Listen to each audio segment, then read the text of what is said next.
सोने का अंडा देने वाली मुर्गी की कहानी। एक गांव में एक किसान अपनी पत्नी के साथ रहता था। उनका एक आज छोटा सा खेत था, जहां वे दिन भर परिश्रम किया करते थे। किंतु कठोर परिश्रम के उपरांत भी कृषि से प्राप्त आमदनी उनके जीवन यापन हेतु पर्याप्त नहीं थी और वे निर्धनता का जीवन व्यतीत करने हेतु विवश थे। एक दिन किसान बाजार से कुछ मुर्गियां खरीद लाया। उसकी योजना मुर्गियों के अंडे विक्रय कर अतिरिक्त धन उपार्जन था। अपनी पत्नी के साथ मिलकर उसने घर के आंगन में एक छोटा सा दड्डबा निर्मित किया और मुर्गियों को उसमें रख दिया।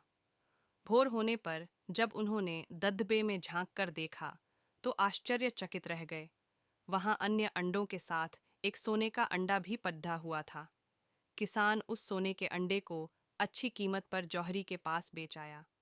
अगले दिन फिर उन्होंने दड्डबे में सोने का अंडा पाया। किसान और उसकी पत्नी समझ गए कि उनके द्वारा पाली जा रही मुर्गियों में से एक मुर्गी अद्भुत है। वह सोने का अंडा देती है। एक रात पहरेदारी कर वे सोने का अंडा देने वाली मुर्गी को पहचान गए। उसके बाद से वे उसका खास ख्याल रखने लगे। उस मुर्गी से उन्हें रोज सोने का अंडा मिलने लगा। उन अंडों को बेचकर किसान कुछ ही महीनों में धनवान हो गया। किसान अपने जीवन से संतुष्ट था, किंतु उसकी पत्नी लोभी प्रवृत्ति की थी। एक दिन वह किसान से बोली, आखिर कब तक हम रोज एक ही सोने का अंडा प्राप्त करते रहेंगे?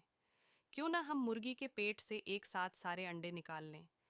इस तरह हम उन्हें बेचकर एक बार में इतने धनवान हो जाएंगे कि हमारी 7 पुश्तें आराम का जीवन व्यतीत करेंगी।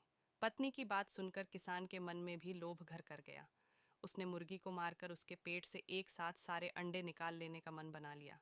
वह बाजार गया और वहां से एक बड्ढा चाकू खरीद लाया।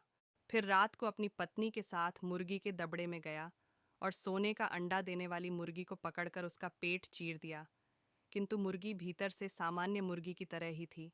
उसके पेट में सोने के अंडे नहीं थे। किसान और उसकी पत्नी अपनी गलती पर पछताने लगे। अधिक सोने के अंडों के लोभ में पड़कर वे हर रोज मिलने वाले एक सोने के अंडे से भी हाथ धो बैठे।